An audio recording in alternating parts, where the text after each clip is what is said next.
तो बच्चों last class में मैंने आप लोग को लास्ट हेडिंग थी मेरी, draw the magnetic lines of force when the north pole of a magnet pointing towards geographical north, and with the help of neutral point find the magnetic moment and pole strength of a magnet। और फिर वो मैंने आपको बताया था किस तरीके से आप प्रैक्टिकल करते हैं, वो एक्चुअल मेथड है। और एक्चुअल मेथड कई बार बच्चों बेईमानी तो मुझे नहीं सिखानी चाहिए, गलत बात है, पर लेकिन ये ऐसी प्रॉब्लम है जिसमें आप यदि ईमानदारी से प्रैक्टिकल करेंगे तो आपका प्रैक्टिकल ही नहीं होगा। तो इसमें थोड़ा सा कुछ बातें समझिए, जरूरी है।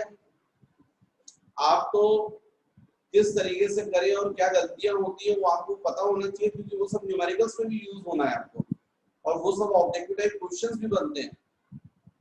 तो सिंपल है, मैंने आपको सिखा दिया कि जब मैग्नेट का नॉर्थ पोल नॉर्थ डायरेक्शन में रहेगा तो न्यूट्रल पॉइंट हमेशा कहाँ बनता है, ब्रॉड साइड ऑन पोजीशन पर। ये मैंने आपको बताया था क्यों बनता है, ये रीजन भी बताया था। तो आपको तो सिंपल प्रैक्टिकल ऐसे ही करना चाहिए। ड्राइंग बोर्ड जो है उस पर आप ड्राइंग पेपर लगा लीजिएगा और चारों तरफ पिन लगा लीजिएगा, और फिर बाकायदा, क्योंकि खास तौर से ये जो फाइनल प्रैक्टिकल के दिन की बात है, उस दिन ये मेथड जरा तुम लोग के लिए काफी यूजफुल रहेगी। मान लीजिए ये प्रैक्टिकल मिलता है, अब आपने यहाँ पर ये नॉर्थ पोल हो गया, नॉर्थ डायरेक्शन आपने बना लिया, ड्राइंग बोर्ड पर ड्राइंग पेपर लगाकर साइड में आपने क्रॉस बना लिया, मैग्नेटिक कंपास रखा, वो जहां भी नॉर्थ बता रहा था उसकी तरफ आपने बोर्ड को घुमा दिया। तो अब आपकी ये मैग्नेटिक कंपास जो है वो बाकायदा उसकी निडल भी जो आपने नॉर्थ डायरेक्शन बताया उस तरफ कर लिया, सब एडजस्टमेंट हो चुका है। अब ये एडजस्टमेंट के बाद आपने यहाँ पर जो है फिर से मैग्नेटिक कंपास को रखा, आपको पता है ये नॉर्थ साउथ डायरेक्शन में रहेगा, ये दोनों पॉइंट्स को आपने मार्क कर लिया, मैग्नेटिक कंपास को हटा दिया, लाइन ड्रॉ की, इस लाइन पर आपने मैग्नेट को रखा, है ना, मैग्नेट को रखा आपने, और मैग्नेट में जो नॉर्थ पोल लिखा था ना उसको किस तरफ रखा, नॉर्थ की तरफ रखा, साउथ पोल को साउथ की तरफ रखा। अब आपको magnetic lines of force draw करनी है। अब देखिए आपसे कहीं कोई गलती नहीं हो रही है, आप बिल्कुल प्रॉपर कर रहे हैं, और सब कुछ करने के बाद जब कॉपी चेक करवाने जाते हैं तो टीचर उसको कट कर देते थे, गलत है, फिर से रीड्रॉ। टाइम लगता है इसमें, 1-1.5 घंटे का प्रैक्टिकल होता है ये, और उसके बाद इतनी मेहनत की अपन ने की और मैडम ने गलत कर दिया, समझ में नहीं आता कहाँ गलती हो गई। अपन फ्रेंड से पूछ रहे यार पत्नी अच्छे से ड्रॉ की है यार, मैडम ने जबरदस्ती कट कर दी है, सर ने जबरदस्ती कट कर दी, तो फिर से करो। तो खड़ूस शब्द तो आप लोग यूज करते ही हैं टीचर के लिए,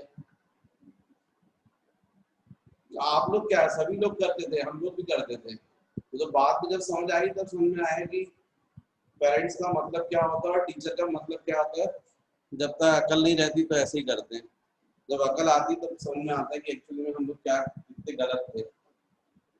तो बच्चों वो फ्रेंड बताता है कि यार तुमने गलत तो प्रैक्टिकल किए हो यार, ये तो न्यूट्रल पॉइंट में तुम्हारा broad side on position lateral position में मिल ही नहीं रहा, तुम्हारा प्रैक्टिकल है नॉर्थ पोल टुवर्ड्स नॉर्थ, और जब नॉर्थ पोल टुवर्ड्स नॉर्थ होता है तो न्यूट्रल पॉइंट तो कहाँ मिलना चाहिए, न्यूट्रल पॉइंट मिलना चाहिए ब्रॉड साइड ऑन पोजीशन पर, और तुम्हारा आ नहीं रहा, तुम्हारा एक्सिस पर आ रहा है, यहाँ आ रहा है, तो इसलिए वो टीचर गलत तो करेंगे, तुमने गलत रखा होगा मैग्नेट। तो बोलते क्या फालतू यार, फालतू बात कर रहे हो यार, हमको बेकार समझ के रखा क्या, बिल्कुल नॉर्थ पोल नॉर्थ डायरेक्शन में था, ऐसे कैसे कर दे। और तुमने चेक भी किया था, 2-3 बार चेक किया था, मैग्नेट का नॉर्थ पोल नॉर्थ डायरेक्शन में था, और न्यूट्रल पॉइंट जो था वो आपका एंड ऑन पोजीशन पर। तो तब तक एसआरटी सर से कॉन्सेप्ट क्लियर नहीं थे। यदि क्लियर होते तो आप पहले चेक कर लेते कि n टुवर्ड्स n है तो न्यूट्रल पॉइंट तो ब्रॉड साइड ऑन पोजीशन को मिलना चाहिए, तो आप खुद ही समझ जाते कि गलत है। अब आप परेशान है कि यार गलती कहाँ हुई है, हमने तो बिल्कुल बढ़िया किया, सब कुछ सही है, नॉर्थ डायरेक्शन सही है, नॉर्थ पोल टुवर्ड्स नॉर्थ दिख रहा है, उसके बाद neutral point and on position पर दिख रहा है, तो क्या मिस्टेक हो रही? आपकी गलती नहीं हो रही है बच्चों, इसमें आपकी मिस्टेक नहीं है। वो जो मैग्नेट में जो पोल्स लिखे हुए वो गलत थे। वो जब मैग्नेट बन रहे थे तो मैग्नेट बनने के बाद वो एक लड़का था, उसको बोला जाता था कि मैग्नेट के ऊपर पेंट कर देना, और एक तरफ नॉर्थ का ठप्पा लगाना इस तरफ और दूसरी तरफ साउथ का ठप्पा लगाना।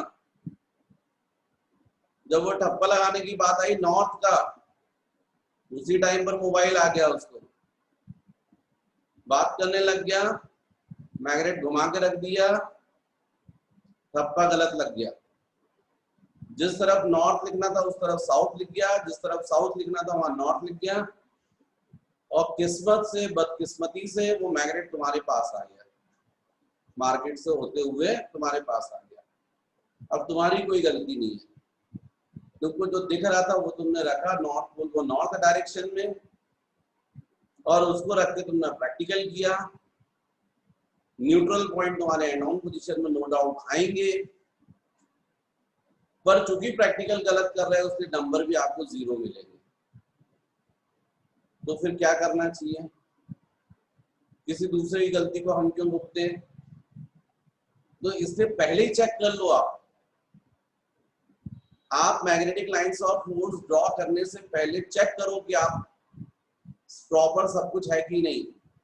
तो चेक करने के लिए पहला कॉन्सेप्ट आपका क्लियर होना चाहिए कि जब मैग्नेट का नॉर्थ पोल नॉर्थ डायरेक्शन की तरफ रहेगा तो न्यूट्रल पॉइंट कहाँ मिलना चाहिए? Broad side on position. तो आप क्या कीजिए, ये जो किया आपने बहुत अच्छा किया, फिर मैग्नेट के नॉर्थ पोल को नॉर्थ डायरेक्शन की तरफ रख लिया, ये भी बहुत अच्छा किया। उसके बाद मैग्नेटिक कंपास रखो आप यहाँ पर। भाई ये मैग्नेट की आपने बाउंड्री स्केच कर ली थी ना, उस बाउंड्री को, ये फाइनल प्रैक्टिकल के दिन की बात है भाई, जब वो एक्सटर्नल आए थे, जब तुमने एक्सटर्नल को नमस्ते किया था, गुड मॉर्निंग सर, तो वो देख रहे थे गुड मॉर्निंग, और आपकी तरफ ध्यान थी, उनका नजर था, और नहीं भी था तो आपको ये लग रहा था हम ही को देख रहे हैं, इसलिए बड़े अलर्ट होकर आप कर रहे थे प्रैक्टिकल। उस दिन की बात कर रहे थे, वो भी देख रहे थे आपकी तरफ, तो बढ़िया आप भी देखो, बड़ी मजे से करो प्रैक्टिकल, रखो ये सब कुछ ऐसे नॉर्थ डायरेक्शन, मैग्नेट का नॉर्थ पोल टुवर्ड्स नॉर्थ करो, फिर मैग्नेट को हटाओ, बाउंड्री स्केच करने के बाद मैग्नेट को हटाओ। इस मैग्नेट की लेंथ फॉर एग्जांपल 6 सेंटीमीटर है, तो ये मिडिल पॉइंट कहां पर आएगा? 3 सेंटीमीटर पर, मार्क कर लो, यहाँ भी 3 सेंटीमीटर पर। फिर उसके बाद एक बहुत लाइट हैंड से, हल्के हाथ से स्केल से एक लाइन ड्रॉ करो ऐसी, फिर इस मैग्नेट को रखो नॉर्थ पोल को टुवर्ड्स नॉर्थ, यहाँ पर मैग्नेटिक कंपास रखो, ये निडल ऐसी दिखनी चाहिए आपको, इसके पैरेलल। यदि ऐसा दिख रहा है मतलब आपका मैग्नेट का वाकई में नॉर्थ पोल नॉर्थ डायरेक्शन की तरफ है, मैग्नेट सही है इसका मतलब। और यदि ऐसा नहीं हो रहा है तो आपके किस्मत में वो गलत वाला मैग्नेट आ गया है, मैग्नेट को बदल दो आप चुपचाप से, बदल दो मतलब वहां जाके नहीं बदलना, वहीं पर उल्टा कर दो, एन की तरफ एस, एस की तरफ एन, और फिर उसके बाद यहां से आप थोड़ा सा दूर ले जाओ। जब दूर ले जाओगे तो ये मैग्नेट नीडल ऐसी हो जाएगी, थोड़ी सी चेंज होगी पोजीशन, थोड़ा और दूर ले जाओ, ऐसी हो जाएगी, धीरे धीरे दूर करते जाओ, एक पोजीशन ऐसी आएगी बच्चों जब मैग्नेटिक नीडल की पोजीशन जस्ट अपोजिट हो जाएगी। जिस पॉइंट पर जस्ट अपोजिट होती है वो पॉइंट एक्चुअली में क्या है, न्यूट्रल पॉइंट, क्योंकि वहां पर मैग्नेट का इफेक्ट खत्म हो गया। पास में रखा था तो मैग्नेट ने कैसा करके रखा था, इस तरीके से। जब यहाँ अपोजिट हो गया इसका मतलब मैग्नेट का मैग्नेटिक पावर यहाँ पर खत्म, ये हो गया न्यूट्रल पॉइंट। उसके बाद स्केल उठाओ और मैग्नेट को हटाओ और ये डिस्टेंस आप नाप लो, स्केल से मेजर कर लो। सपोज ये डिस्टेंस आ रहा है 10 सेंटीमीटर, तो बच्चों ये तय है कि जो न्यूट्रल पॉइंट मिलेगा वो दूसरी तरफ की 10 सेंटीमीटर डिस्टेंस पर ही होगा। लेकिन सही प्रैक्टिकल करोगे तो नहीं होगा। आप जब करके देखोगे तो वो अलग अलग डिस्टेंस पर आएगा। ये 10 पर आ रहा है तो पता चला ये 9 पर आ रहा है, और यदि आप सही करके जाओगे तो टीचर गलत कर देंगे, क्योंकि तो टीचर की थ्योरी ये बोलती है कि दोनों तरफ न्यूट्रल पॉइंट्स इक्वल डिस्टेंस पर ही होना चाहिए। लेकिन प्रैक्टिकली तो नहीं आ रहा है, तो आप क्या करेंगे, गलत करके जाते हैं तो वो मानते नहीं, नंबर काट लेते हैं। नंबर भी तो चाहिए। और उसका रीजन ये है कि वहां पर जो है electric field, sorry magnetic field वही है, हॉरिजॉन्टल कंपोनेंट, मैग्नेट भी वही है, तो इक्वल डिस्टेंस पर आना चाहिए। तो वो थोड़ी प्रॉब्लम रहती है, थोड़ी सी हॉरिजॉन्टल कंपोनेंट चेंज होता है।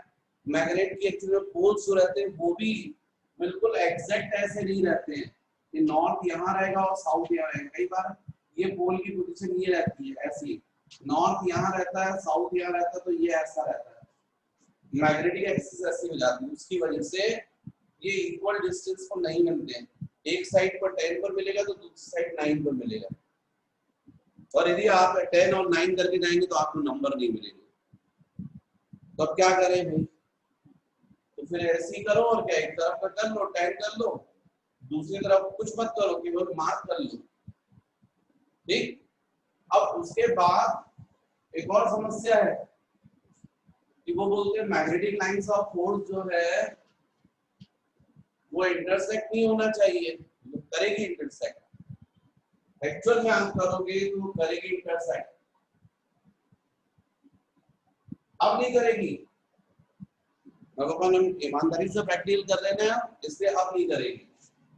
तो क्या करना है, यहाँ पर आपको 10 सेंटीमीटर या 10 सेंटीमीटर न्यूट्रल पॉइंट एक्चुअली में आपको पता चल चुका है, एक्चुअली में आपका प्रैक्टिकल हो चुका है। पर ऐसा मत करना कि पता चला इतना करने के बाद में फटाक से आप चले गए, लो प्रैक्टिकल हो गया। तो ये इस प्रैक्टिकल में 1.5-2 घंटे लगते हैं, आप आधे घंटे में लेके चलेगा तो समझ जाएंगे कि इसने बेईमानी करी है। तो उसके बाद एक्सटर्नल आपको ऐसा दिख रहा, आप भी मजे से उसकी तरफ मत देखिए, प्रैक्टिकल ईमानदारी से कीजिए। तो उसके बाद बढ़िया यहाँ पर मैग्नेटिक कंपास रखो, ये निडल यहाँ दिखेगी, यहाँ दिखेगी, ये पॉइंट्स मार्क कर लीजिए। फिर यहाँ पर आप नेक्स्ट रखिए, यहाँ मार्क कर लीजिए, फिर यहाँ रखिए, यहाँ मार्क कर लीजिए। ऐसे पॉइंट्स मार्क करते जाइए, और जब ये पूरे पॉइंट्स लाएंगे तो इनको ऐसा आप ज्वाइन कर दीजिए। ये magnetic lines of force draw हो गई। फिर से नेक्स्ट रिपीट करो बच्चों, मैग्नेटिक कंपास रखो, ये दोनों पॉइंट्स को मार्क करो, फिर आगे मैग्नेटिक कंपास को रखो, फिर पॉइंट मार्क करो, ऐसा करते चलो। लेकिन अपन ने देखा अरे एक्सटर्नल तो अभी थे यहाँ पर, अब कहाँ चले गए? अच्छा वो देखा वहां समोसा खाने गए, बस उसके बाद कुछ नहीं करना है आपको। कहाँ वो मैग्नेटिक कंपास से अलग करो, ये गिवन पॉइंट अपने हाथ से मार्क करो, और ये ड्रॉ हो गई मैग्नेटिक लाइंस ऑफ फोर्स। फिर ये ड्रॉ हो गई, यहाँ पर बच्चों खुद ही अपन बना लेना, अपन को क्वाड्रिलेटरल पैरेललोग्राम बनना चाहिए, हमने खुद बना लिया। अब उसके बाद ऐसी मैग्नेटिक लाइंस ऑफ फोर्स पूरी ड्रॉ कर ली, यहाँ से ऐसी ये ऐसी टच करती हुई जा रही, ये ऐसी दूसरी तरफ भी, ये हमारी मैग्नेटिक लाइंस ऑफ फोर्स किसी भी कीमत पर इंटरसेक्ट नहीं करेगी। क्यों? क्योंकि हम फ्री हैंड ड्राइंग कर रहे हैं। एक्चुअल करेंगे ड्रॉ तब इंटरसेक्ट करेगी, तो एक्चुअल हम कर ही नहीं रहे हैं। उसके बाद बढ़िया यहाँ पर स्क्वायर ऐसा बनना चाहिए, हमने भी ऐसे प्रैक्टिकली करो तो बनता ही नहीं है वो ऐसा कुछ बनता है ऐसा, और ऐसा करके ले जाओ तो नंबर नहीं मिलते हैं।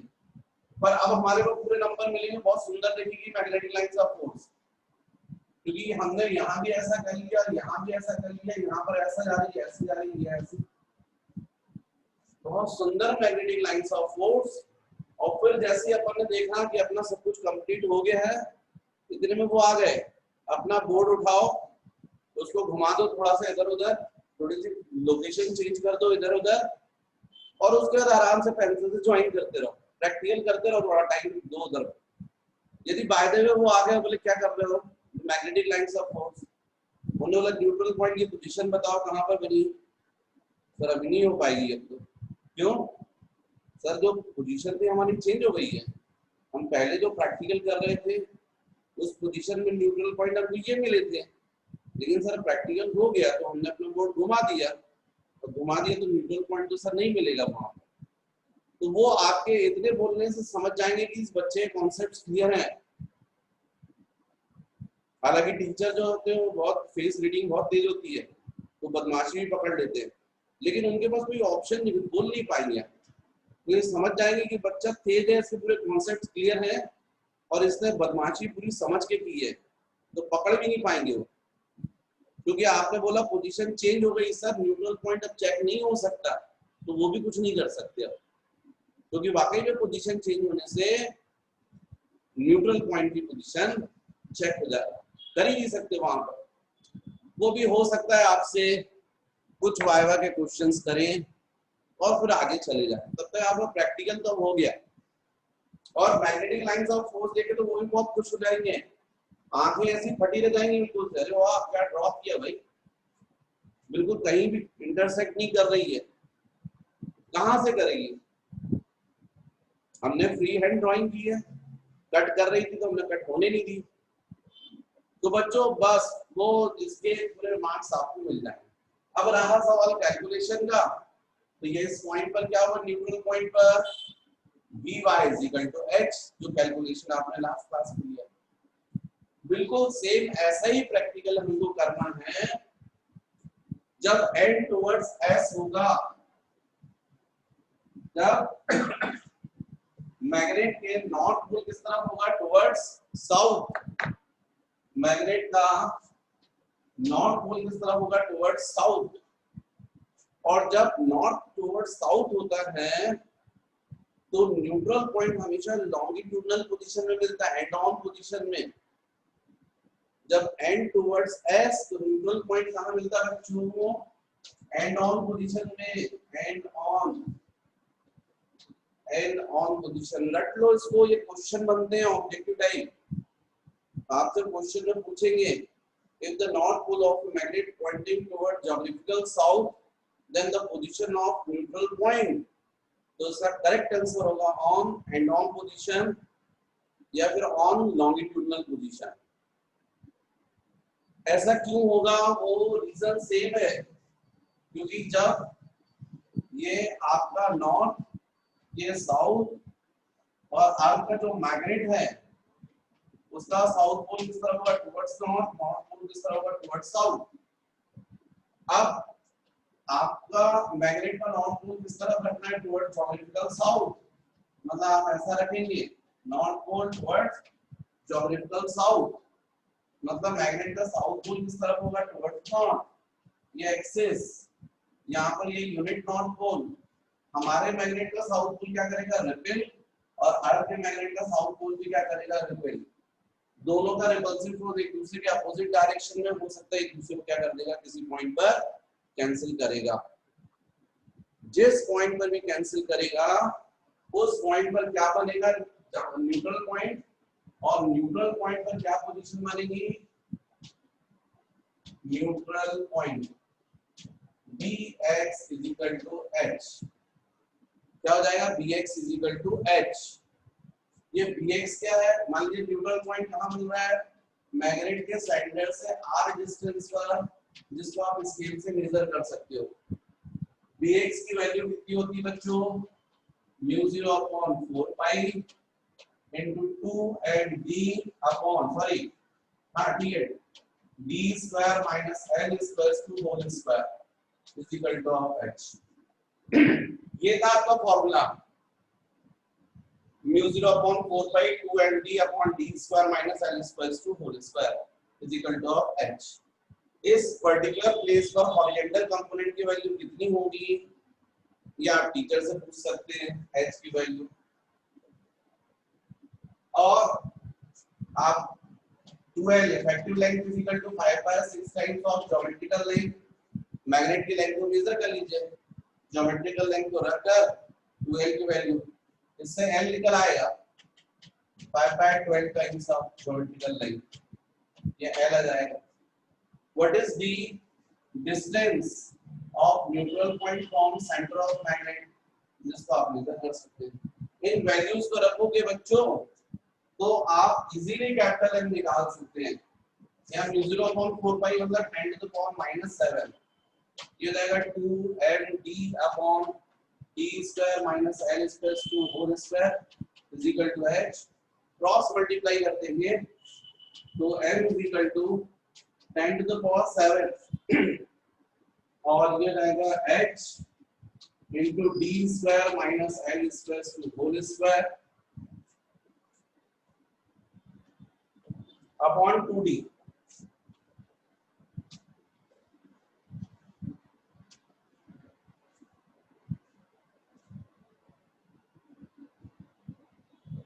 बस इसमें वैल्यूज रखकर आप निकाल लेंगे और न्यूमेरिकल्स भी ऐसे ही करेंगे। तो ये है नेक्स्ट मैंने बताया when the north pole of a magnet pointing towards geographical south, then this is position of neutral point on and on position। हालांकि एंड ऑन पोजीशन पर क्यों होती है ये मैंने आपको बाकायदा पूरा डायग्राम बना के समझाया, पर फिर भी एग्जाम में आप अंडर प्रेशर में रहते हैं, गलती के चांस रहेंगे और इतना कहाँ सोचते बैठेंगे, तो इसको रट लो। NSE कैसे रटना वो आप जानो, नॉर्थ साउथ ईस्ट NSE। मतलब पहले तुम लोग क्या करना कि नॉर्थ सोचना, साउथ सोचना और उसके बाद सीधे कलकत्ता चले आना, वहां ईस्ट है ना, वो काली जी को याद रखना, वहां तो बंगाल है वो, है ना, तो वो ऐसे याद रखना। मैंने तो याद रखा था वो BSC और NSC होता है ना, नेशनल स्टॉक एक्सचेंज NSE, तो इसमें NSC हो गया, तो दूसरा क्या हुआ फिर NNB, मतलब नॉर्थ पोल जब नॉर्थ डायरेक्शन में रहेगा तो कहां पर मिलेगा न्यूट्रल पॉइंट, ब्रॉड साइड और इसमें नॉर्थ पोल टुवर्ड्स साउथ रहेगा तो कहां मिलेगा, टुवर्ड्स एंड ऑन पोजीशन, मतलब एक्सिस पर।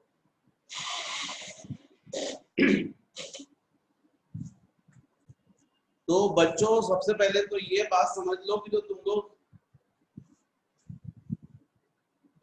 वो जो वीडियोस देखते हैं तो उनका एक देखने का तरीका आप समझ जाइएगा कि उसमें डिस्क्रिप्शन जो है उसमें मैंने हर वीडियो के में कौन कौन से टॉपिक के ऊपर डिस्कस किया गया है वो लिख दिया है उस पर।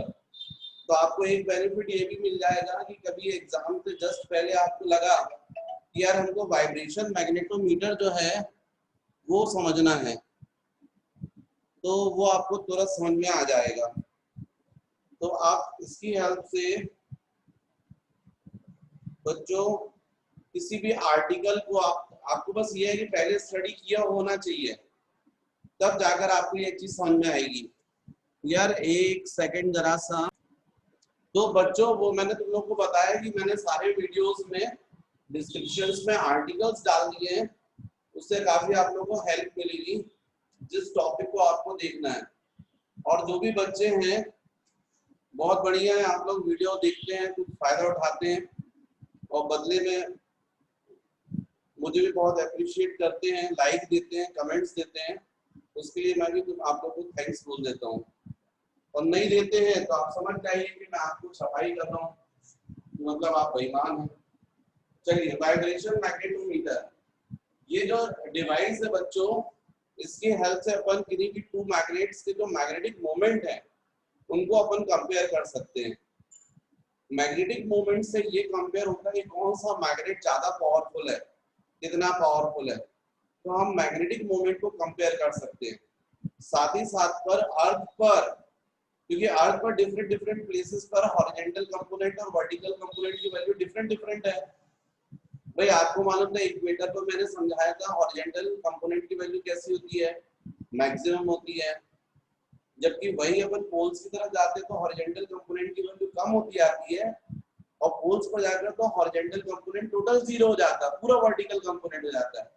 इसका मतलब अर्थ पर अलग अलग प्लेसेस पर हॉरिजॉन्टल कंपोनेंट की वैल्यू अलग अलग होती है। तो अपन वाइब्रेशन मैग्नेटोमीटर की हेल्प से किन्हीं भी टू प्लेसेस पर जो हॉरिजॉन्टल कंपोनेंट्स हैं उनको भी अपन कंपेयर कर सकते हैं। अब क्वेश्चन ये होता है कि वाइब्रेशन मैग्नेटोमीटर में इतनी बार बोल रहा हूँ, ये होता कैसे है? तो सिंपल सा बच्चों, एक बॉक्स होता है इस तरीके से, एक ऐसा बॉक्स होता है, ये ऐसा बॉक्स होता है। इस बॉक्स में यहाँ पर लेग्स होते हैं जिनको हम स्क्रू की हेल्प से लेवल पे रखते हैं, और इसका जो बेस होता है बच्चों, इसमें मिरर लगा रहता है और उसमें एक लाइन ऐसी ड्रॉ होता है, ऐसी लाइन रहती है, लाइन मार्क रहती है राइट पॉइंट से, और ऊपर यहाँ पर ऐसी इन्वर्टेड जैसे टेस्ट ट्यूब होती ना ग्लास की, वो लगी रहती है इन्वर्टेड। यहाँ पर एक स्क्रू रहता है टॉप पर, और उस स्क्रू से एक सिल्क थ्रेड जो रहता है वो कनेक्ट रहता है। सिल्क थ्रेड या फिर घोड़े की पूंछ का बाल, इसमें ट्विस्टिंग नहीं रहती ना, घोड़े की पूंछ भी देखोगे कभी भी तुम लोग, वो सीधी रहती एकदम, ट्विस्टिंग ऐठन नहीं रहती है।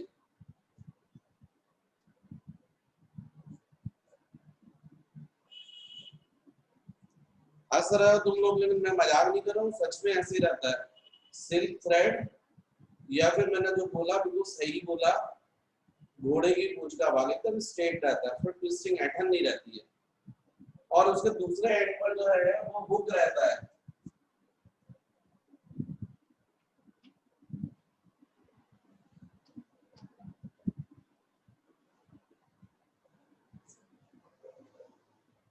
हुक ऐसा, हुक ऐसा, इस हुक पर बच्चों हम लोग ऐसे मैग्नेट को रख सकते हैं। ये ऐसा जो रहता है ना, हुक रहता है, इस पर ऐसा मैग्नेट को रख सकते हैं, ऐसा हुक रहता है ये इससे। और यहाँ पर टॉप पर विंडो रहती है, ये ऐसा ऐसा W1 W2, ये विंडोज हम लोग ऊपर से देख सकते हैं। एक्चुअली हम लोग यहाँ से देख के मैग्नेट जो है उसके ऑसिलेशंस काउंट करते हैं। तो अब मुझे पहले ये बताना पड़ेगा आप लोग को, ये जब अपन इसमें मैग्नेटिक मोमेंट कंपेयर करते हैं तो बच्चों हम लोग को टाइम पीरियड की जरूरत पड़ती है, क्योंकि मैग्नेट को रख लटका कर हम लोग उसको ऑसिलेट करवाते हैं और उसके टाइम पीरियड को काउंट करते हैं। तो मुझे पहले इसका प्रिंसिपल आपको समझाना पड़ेगा। ये जो इंस्ट्रूमेंट होता है बच्चों, इसको सबसे पहले हमको सेट करना रहता है मैग्नेटिक मेरिडियन के डायरेक्शन में। अब मैग्नेटिक मेरिडियन मतलब मैं समझा तो चुका हूँ बिल्कुल, लेकिन फिर मान लो मुझे स्टूडेंट्स जो रहते हैं वो एक्चुअली में रिवाइज नहीं करते तो भूल जाते हैं। तो मैग्नेटिक मेरिडियन मतलब नॉर्थ साउथ डायरेक्शन, जिसमें अर्थ की मैग्नेटिक फील्ड है नॉर्थ साउथ, उस डायरेक्शन में सेट करना होता है। तो उस डायरेक्शन में कैसे सेट करोगे? तो सेट करने के लिए बच्चों ये जो चारों तरफ दिखना ना, ये फ्रंट, ये साइड पैनल, ये साइड पैनल और बैक पैनल, ये चारों तरफ से आपको ग्लास विंडोज रहती हैं, ग्लास से बंद रहता है पूरा, आप खोल सकते हैं इसको। वो इसलिए रखा जाता है कि जब मैग्नेट ऑसिलेट करे तो एयर के कारण कोई इफेक्ट ना हो। तो हम सबसे पहले क्या करते हैं, एक नॉर्मल स्टील रॉड, मतलब जो मैग्नेटिक सब्सटेंस नहीं है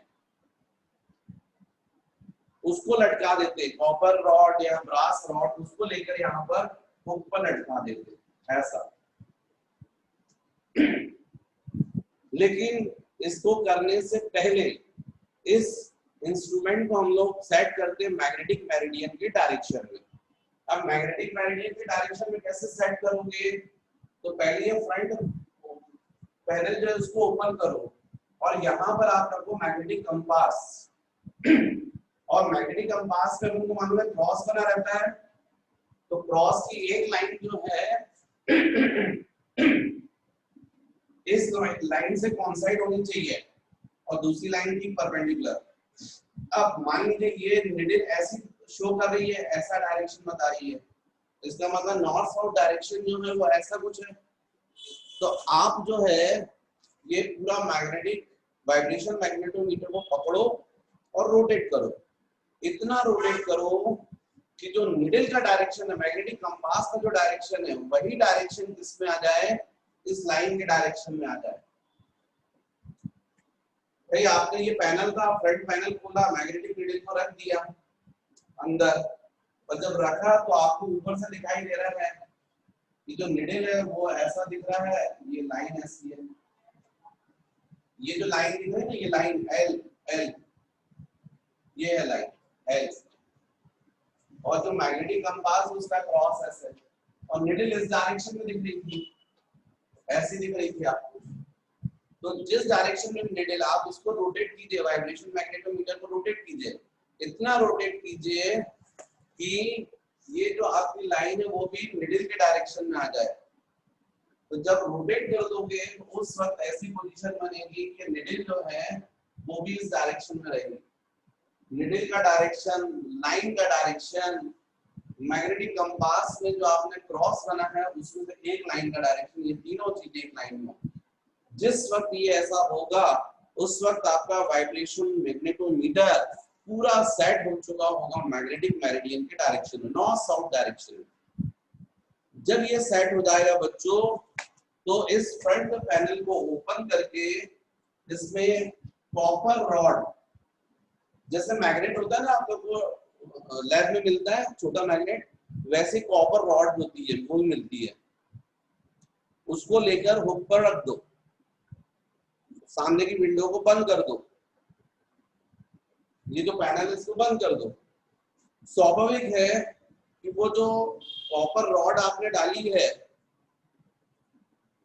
वो किस डायरेक्शन में रहना चाहिए, वो भी रहना चाहिए नॉर्थ साउथ डायरेक्शन में, क्योंकि उसी डायरेक्शन में आपने पूरा सेट किया है। लेकिन ऐसा होगा नहीं।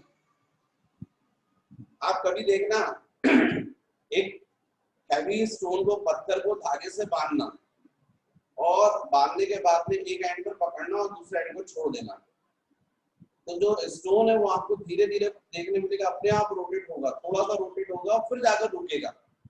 वो जो थोड़ा सा रोटेट हो रहा है वो क्यों रोटेट हो रहा है, क्योंकि थ्रेड में क्या थी, ट्विस्टिंग थी, ऐठन वो ऐठन खुली है, उसकी वजह से एक्चुअली में वो थोड़ा सा रोटेट कर गया।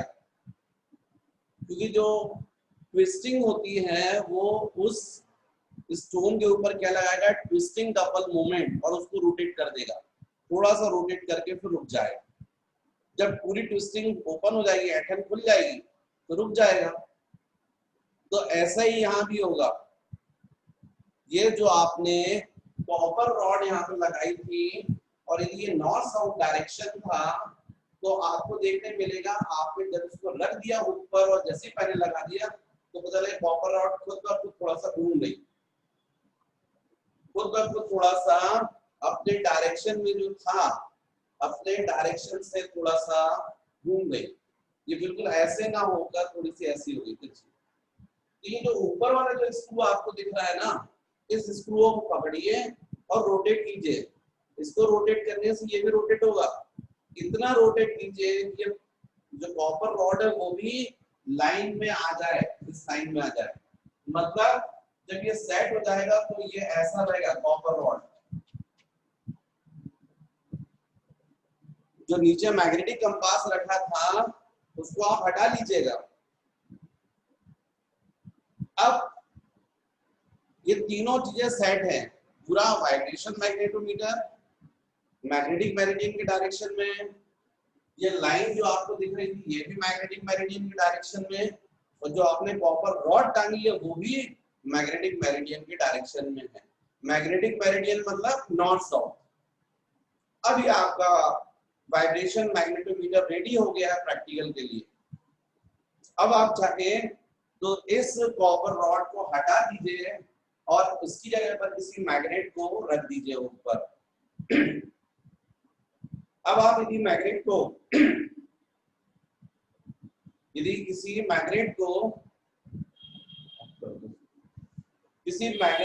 आप ऐसे रख दोगे तो अब मैग्नेट नहीं रोटेट होगा। मैग्नेट तो किस डायरेक्शन में बैलेंस होता है, नॉर्थ साउथ, और ऑलरेडी आपने ये कैसा सेट कर दिया, नॉर्थ साउथ डायरेक्शन में इसको सेट कर दिया है।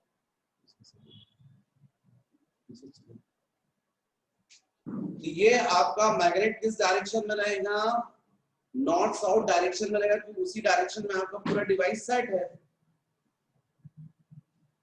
अब यहाँ पर साइड से ये जो साइड पैनल है इसके पास में आप किसी दूसरे मैग्नेट को लाइए, तो जब साइड से किसी दूसरे मैग्नेट को लाओगे तो ये जो मैग्नेट है जो बाहर से आप एक्सटर्नल मैग्नेट है वो अंदर जो मैग्नेट सस्पेंडेड मैग्नेट है उसको अपनी तरफ क्या करेगा, अट्रैक्ट करेगा या रिपेल करेगा।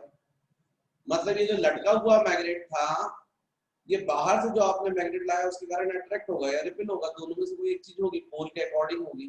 तो यदि ये एन पोल था आप एन लाओगे तो रिपल्शन लगेगा, यदि ये एन पोल था और आप एस लाओगे तो अट्रैक्ट होगा। तो बाहर से आप लाओ मैग्नेट, उससे अट्रैक्ट करवाओ और हटा दो इसको, बाहर वाले मैग्नेट को।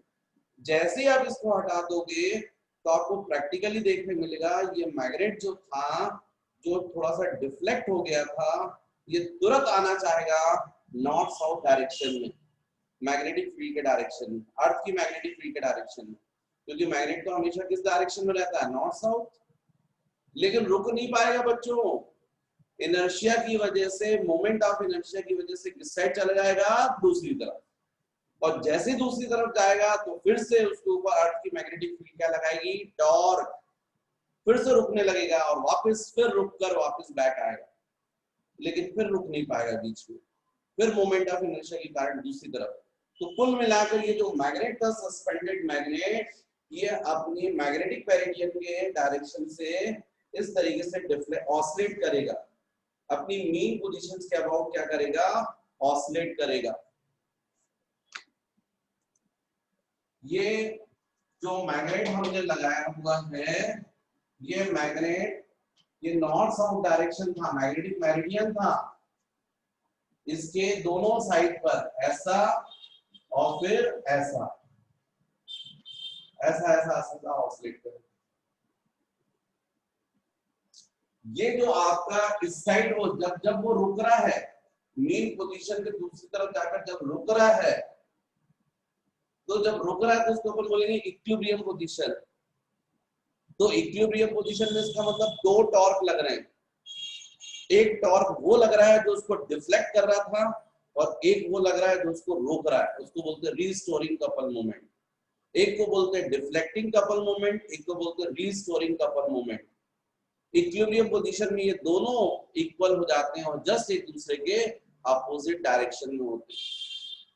तो बच्चों वही अपने को कंडीशन बनानी पड़ेगी, सोचनी पड़ेगी, उसको हम बोलेंगे in equilibrium position.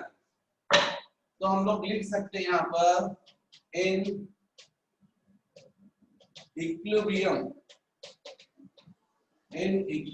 Position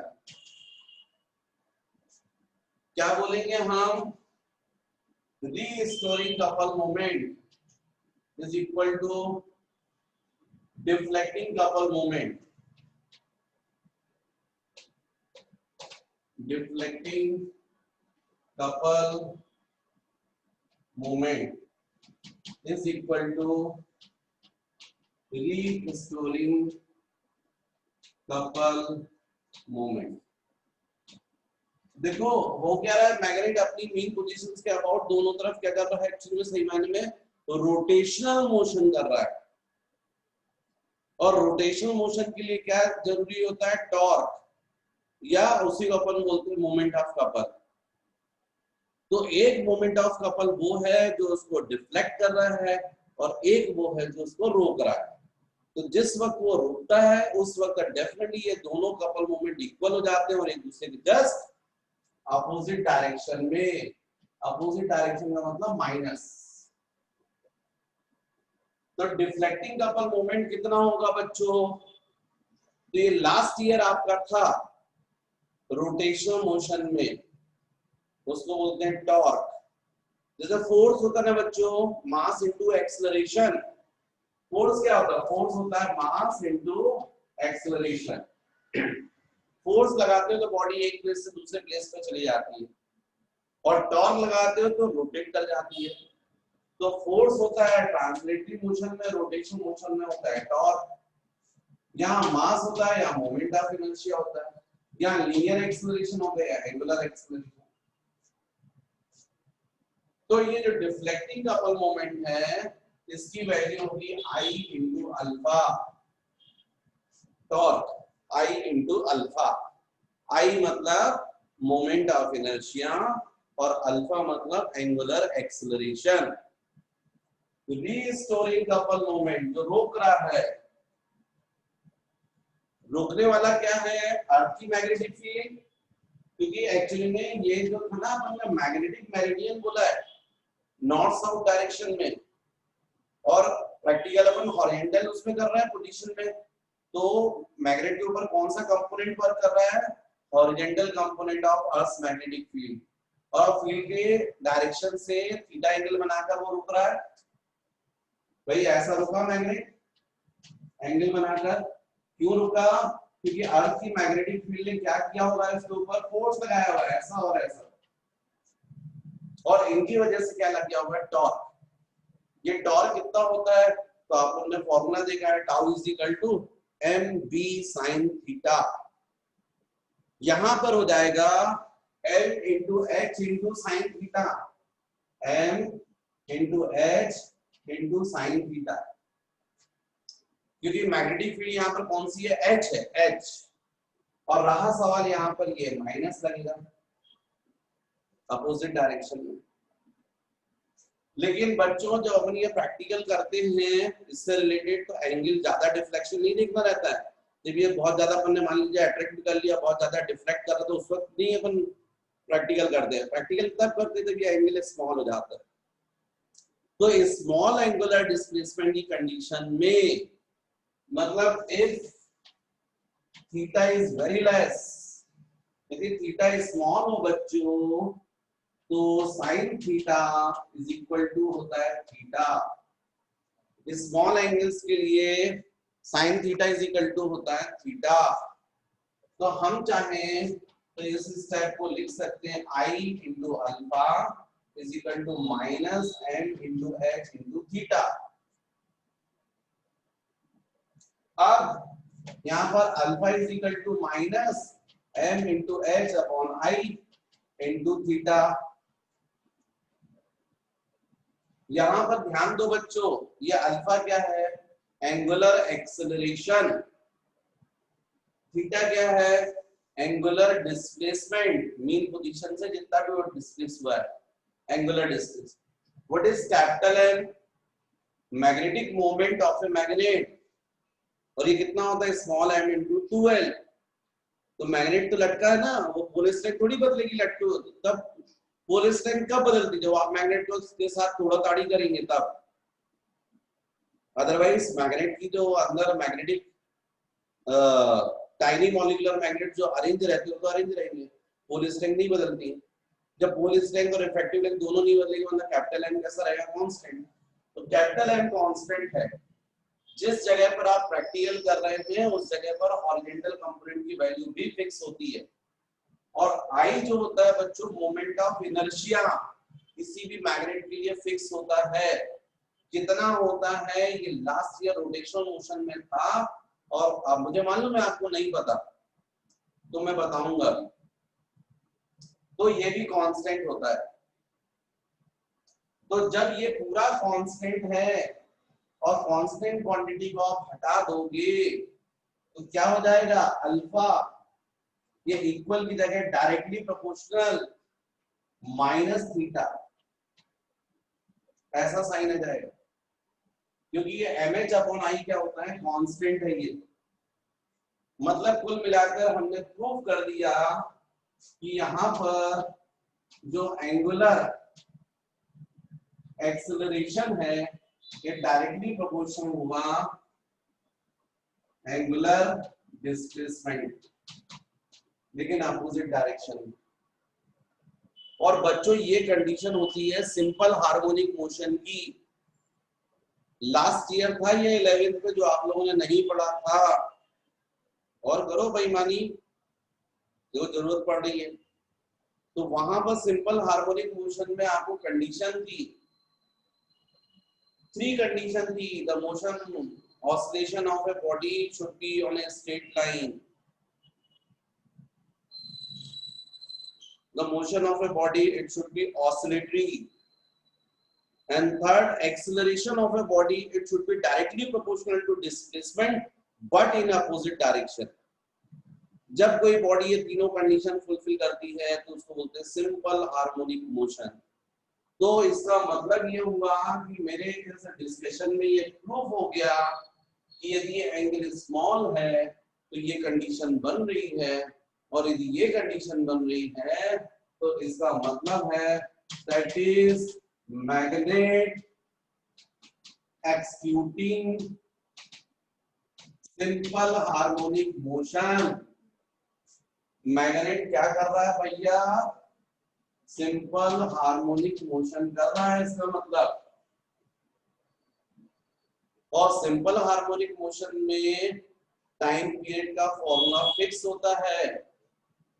time period इसका फॉर्मूला जो होता है फिक्स होता है, in S H M T equal to 2 pi into root over displacement upon acceleration. T is equal to 2 pi into root over L by g नहीं होता है, वो तो सिंपल पेंडुलम एक अलग चीज है, उसके लिए होता है। सिंपल हार्मोनिक मोशन बहुत लोग करते हैं, उसमें से एक सिंपल पेंडुलम है। तो ये जनरल फॉर्मूला है, ये सब पर अप्लाई होगा, लेकिन T is equal to 2 pi into root over L by g केवल पेंडुलम पर होगा। पेंडुलम एक पार्ट हो गया जो सिंपल हार्मोनिक मोशन को फॉलो कर रहा है, वहां पर एल इफेक्टिव लेंथ होती है और जी एक्सेलरेशन ड्यू टू ग्रेविटी। लेकिन उसमें से एक अपन ने वो स्प्रिंग वाला भी देखा था, याद होगा आप लोग को। तो स्प्रिंग जो था, यदि स्प्रिंग को अपन किसी बॉडी से कनेक्ट कर दे, इंडिकेटर है ये स्केल है, और यदि हम इसको यहाँ पर पकड़कर खींच दें तो हमको मालूम ये बॉडी की क्या करती है, अपनी मीन पोजीशंस के अबाउट ऑसिलेट करती है। यहाँ भी सब कुछ प्रूफ हो जाता है, लाइन में कर रही है, ऑसिलेट कर रही है, और इसका भी एक्सेलरेशन डायरेक्टली प्रोपोर्शनल होता है डिस्प्लेसमेंट के, और इसलिए ये भी एसएचएम में है। और इसका टाइम पीरियड का फॉर्मूला आता है T is equal to 2 pi into root over m by k। m suspended mass और k स्प्रिंग कांस्टेंट। इसके लिए वो फॉर्मूला नहीं लगेगा T is equal to 2 pi into root over l by g, वो पेंडुलम के लिए। पेंडुलम में ये वाला नहीं लगेगा T is equal to 2 pi into root over m by k।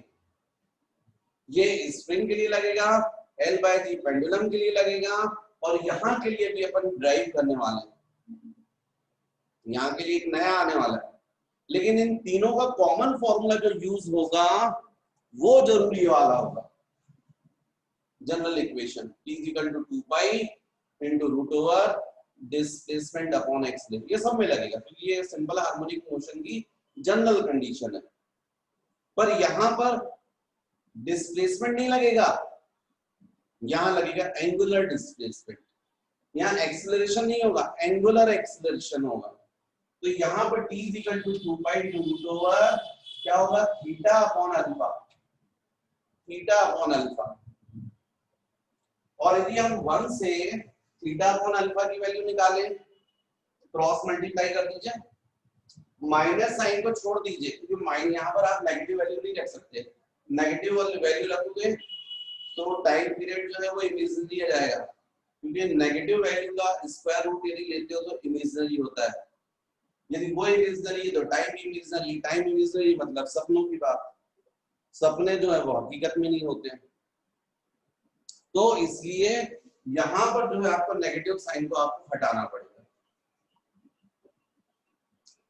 तो यहां पर by equation 1 by 1 theta upon alpha is equal to I upon M into H,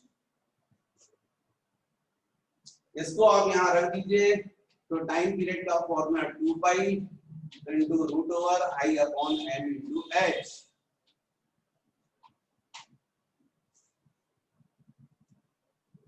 इसी फॉर्मूले की हम लोग हेल्प लेते हैं और इसकी हेल्प से फिर किन्हीं टू मैग्नेट के मैग्नेटिक मोमेंट कंपेयर करते हैं, किन्हीं दो प्लेसेस का हॉरिजॉन्टल कंपोनेंट को कंपेयर करते हैं। लेकिन वो कहानी करने से पहले मुझे ये फॉर्मूला बताना जरूरी था ना आपको, और बच्चों इस पर बेस्ड क्वेश्चंस भी बनते हैं ना, बने 12th में कॉम्पिटिटिव एग्जाम में आएंगे, तो इसलिए आपको पढ़ना जरूरी है सब कुछ। तो मुझे ऐसा लगता है बच्चों यहाँ पर ये जो मैंने इतना किया है इसके लिए मुझे थोड़ा सा साइड में हट जाना चाहिए, ताकि आप यदि कोई नोट्स बनाना चाहें वीडियो को पॉज करके तो बना ले, फिर मैं इसके आगे पढ़ाता हूँ। तो बच्चों ये जो हमने फाइनल फॉर्मूला डिराइव किया हुआ है वाइब्रेशन मैग्नेटोमीटर के लिए, ये formula T is equal to 2 pi into root over I upon m into h। I moment of inertia, capital M magnetic moment और h horizontal component of earth magnetic field. यहाँ पर बच्चों जो moment of inertia I वो last year आपने देखा था, यदि इस तरीके से कोई रेक्टेंगुलर बार मैग्नेट है जिसमें लेंथ है और विड्थ है, तो उसका मोमेंट ऑफ इनर्शिया का फॉर्मूला होता है m into l square plus b square by 12। यहाँ पर m का मतलब मास है बच्चों, पोल स्ट्रेंथ नहीं है। लास्ट ईयर आपका मैग्नेटिज्म नहीं पढ़ा था, मास पढ़ा था, और ये लास्ट ईयर का फॉर्मूला है। मतलब यहाँ पर m क्या है, मास, l length of a magnet, b जो है वो विड्थ ऑफ ए मैग्नेट।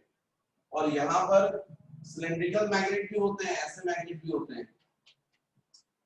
तो यहाँ पर m मतलब mass of A cylindrical magnet, l length and r मतलब रेडियस। तो इन फॉर्मूलों की हेल्प से हम जो है मोमेंट ऑफ इनर्शिया निकाल सकते हैं। तो ये था आपका टाइम पीरियड से रिलेटेड फॉर्मूला। अब मेन अपन आते हैं जिसके कारण अपन ये सब पढ़ रहे हैं, वाइब्रेशन मैग्नेटोमीटर। तो बच्चों इसकी हेल्प से हम किसी भी टू मैग्नेट के मैग्नेटिक मोमेंट को कंपेयर कर सकते हैं।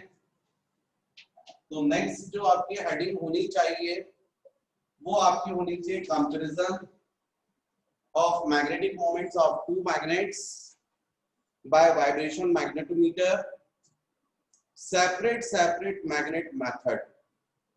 तो separate magnet method M1 by M2 by separate magnet method। तो एक्चुअली में क्या है, comparison of magnetic moments of two magnets by vibration magnetometer by separate magnet method. इसमें क्या करते हैं बच्चों, हम लोग पहले वाइब्रेशन मैग्नेटोमीटर को पूरा मैग्नेटिक मेरिडियन के डायरेक्शन में एक प्लेस पर सेट कर देते हैं, नॉर्थ साउथ डायरेक्शन। फिर उसके बाद एक मैग्नेट को लटकाते हैं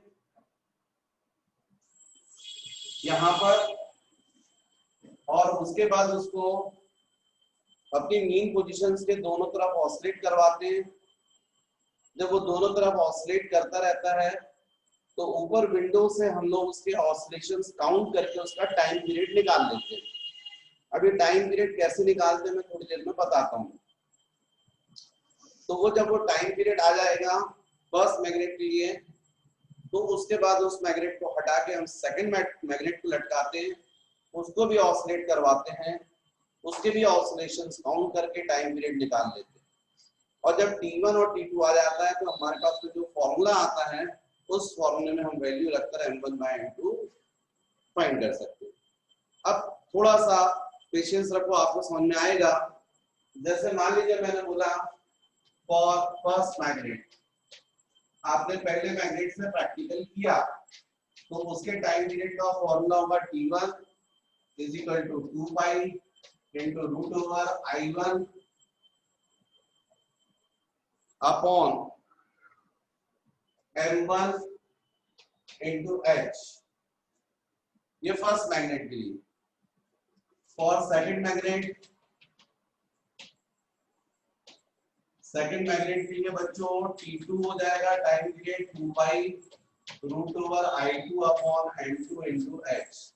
H नहीं बदलेगा ना, एक ही जगह प्रैक्टिकल कर रहे हो आप।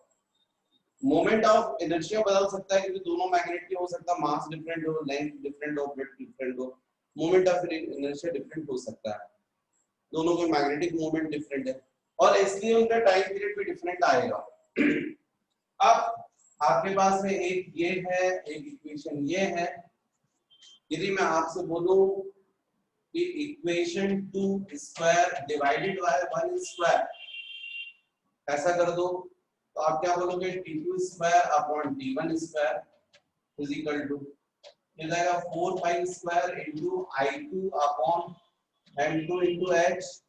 यहां पर जाएगा 4 pi square I1 upon M1 into H। ऐसा हो जाएगा 4 पाई स्क्वायर बच्चों कैंसिल हो जाएगा, H कैंसिल हो जाएगा।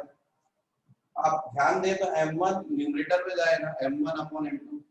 कुल मिलाकर आपको जो मिलेगा यहाँ पर वो मिलेगा T2 square upon T1 square is equal to ये M1 न्यूमरेटर पे जाएगा तो M1 अपॉन N2 हो जाएगा इनटू I2 अपॉन I1 ये आ जाएगा। T2 square upon T1 square is equal to M1 ऊपर पहुंच के तो M1/N2 into I2 upon I1।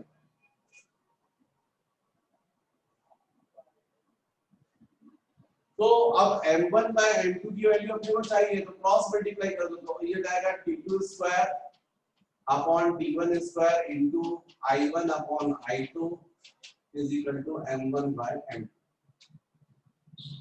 देखिए ये बच्चों आपको फाइनल फॉर्मूला आया तो इस फॉर्मूले की हेल्प से आप टू मैग्नेट्स के मैग्नेटिक मोमेंट कंपेयर कर सकते हैं। लेकिन वो M1/M2 फाइंड करने के लिए आपको क्या क्या रिक्वायर्ड होगा? I1 I2 T1 T2। तो I1 I2 तो आप कैसे निकालेंगे? जो आपको फॉर्मूला बताया उससे निकालेंगे। भाई मैग्नेट का आप क्या कर लेंगे? वेट ले लेंगे, वेट बैलेंस की हेल्प से वेट आ जाएगा, डिवाइड कर दीजिए G से तो मास आ जाएगा। लेंथ मेजर कर लीजिए, ब्रेड्थ मेजर कर लीजिए। जो फॉर्मूला था आपका I = m × L² + b²/12 उसमें वैल्यू रख के क्या निकाल लो? Moment of inertia. ऐसे सेकंड मैग्नेट का मोमेंट ऑफ इनर्शिया तो ये I1 I2 आप ऐसे निकाल दोगे। अब बचा T1 T2। तो T1 T2 में कुछ नहीं करना है आपको। ये जो मैग्नेट था यहाँ पर आपने लटकाया था और इससे जब प्रैक्टिकल किया था ये अपनी मीन पोजीशंस के दोनों तरफ क्या कर रहा था? ऑसिलेट कर रहा था और आप ऊपर यहाँ विंडो से देख रहे थे। तो जैसे ही अब मैग्नेट अपनी मीन पोजीशन से राइट साइड गया और फिर लेफ्ट गया, आप ऊपर विंडो से देखते हुए स्टॉप वॉच को ऑन कर दीजिए और ऑसिलेशंस को काउंट कीजिए। देखिए कैसे राइट गया, फिर लेफ्ट गया, मीन 1, फिर राइट, फिर लेफ्ट, फिर मीन 2, फिर 1 राइट लेफ्ट, फिर मीन 3। ऐसे आप काउंटिंग करते जाइए। जैसे ही वो 25 ऑसिलेशंस हुए, 25 स्टॉप वॉच को ऑफ कर दिया। मतलब आपने क्या निकाल लिया? 25 ऑसिलेशंस के लिए टाइम। सपोज वो टाइम कितना है स्टॉप वॉच में? 50 सेकेंड। तो जब 25 ऑसिलेशंस में 50 सेकेंड लगा, इसका मतलब 1 ऑसिलेशन में कितना टाइम लगेगा? 50/25 मतलब कितना? 2 सेकेंड।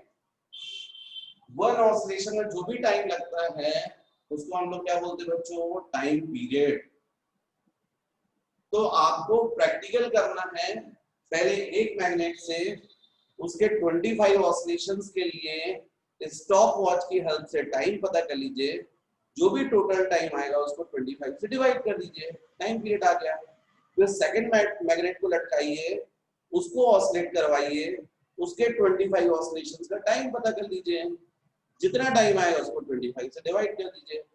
क्या निकल आया? सेकंड मैग्नेट का टाइम पीरियड। तो जब आपको T1 और T2 की वैल्यू पता चल गई, I1 I2 की, इन वैल्यूज का यहाँ सब्स्टिट्यूट करोगे तो क्या निकल आएगा? M1/N2। तो इस तरीके से बच्चों M1/N2 हम लोग कैलकुलेट करते हैं सेपरेट मैग्नेट मेथड से। M1/N2 इज इक्वल टू होता है I1/I2 into T2 square upon T1 square. लेकिन यदि I1 और I2 की वैल्यू इक्वल आ गई तो ये कैंसिल हो जाएगा, तो केवल क्या बचेगा? M1/M2 is equal to T2 square upon T1 square. तो ये है बच्चों सेपरेट मैग्नेट मेथड।